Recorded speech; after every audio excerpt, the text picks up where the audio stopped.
Los Incoterms fueron creados por la Cámara de Comercio Internacional y consisten en una serie de criterios y terminología comercial de importante utilidad para llevar a cabo transacciones comerciales internacionales. El uso de estos términos no es obligatorio, aunque son utilizados ampliamente porque establecen parámetros claros y sencillos. Los Incoterms regulan 4 grandes áreas: la entrega de mercadería, la transmisión de riesgos, la distribución de gastos y los trámites de documentos aduaneros.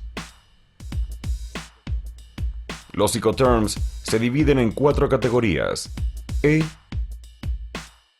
F, C y D.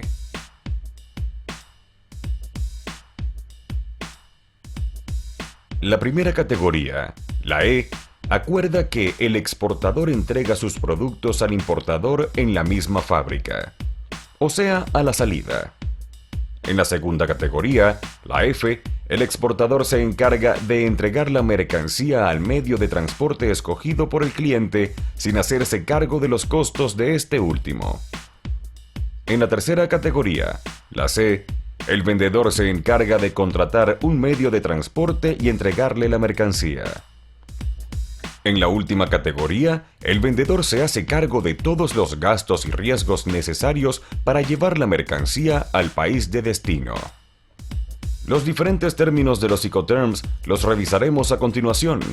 El primero es el ex works o en fábrica, que se utiliza cuando el exportador pone la mercancía a disposición del importador en su propia fábrica. Este es el Incoterm preferido por las pequeñas empresas. El Incoterm Free Alongside Ship, o FAS, se utiliza cuando el exportador entrega la mercancía en el muelle del puerto de carga convenido. El Incoterm FOB traslada las responsabilidades una vez que la carga es colocada sobre el buque que la transportará. Los términos del Free Carrier, o FCA, indican que el exportador se compromete a entregar la mercancía en un punto acordado dentro del país de origen y que se hace cargo de los costes hasta que la mercancía está situada en ese punto, despachada en aduana o dejada en manos del transportista fijado por el importador. En el Incoterm Cost and Freight, CFR, exportador se hace cargo de todos los costes, incluido el transporte principal, hasta que la mercancía llegue al puerto de destino. Sin embargo, el riesgo se transfiere al comprador en el momento en que la mercancía se encuentra cargada en el buque en el país de origen.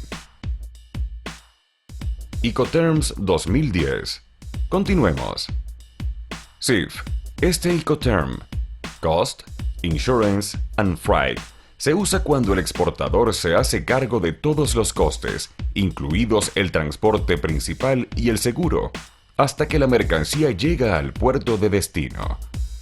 Aunque el seguro es contratado por el exportador, el beneficiario es el importador, por lo que el riesgo se transfiere a este en el momento en que la mercancía se encuentra cargada en el buque. El Incoterm CPT indica que el vendedor se hace cargo de todos los costes hasta que la mercancía llega al punto convenido en el país de destino. Sin embargo, el riesgo se transfiere al comprador en el momento de la entrega de la mercancía al primer transportista. El Incoterm SIP se utiliza cuando el exportador se hace cargo de todos los costes, incluido transporte y seguro, hasta que la mercancía llegue al punto convenido en el país de destino. El riesgo se transfiere al comprador en el momento de la entrega de la mercancía al primer transportista. Aunque el seguro lo ha contratado el exportador, el beneficiario es el importador. El Incoterm DAT se utiliza cuando el exportador se hace cargo de todos los costes, incluidos el transporte y el seguro, hasta que la mercancía se coloca descargada en la terminal definida por el importador.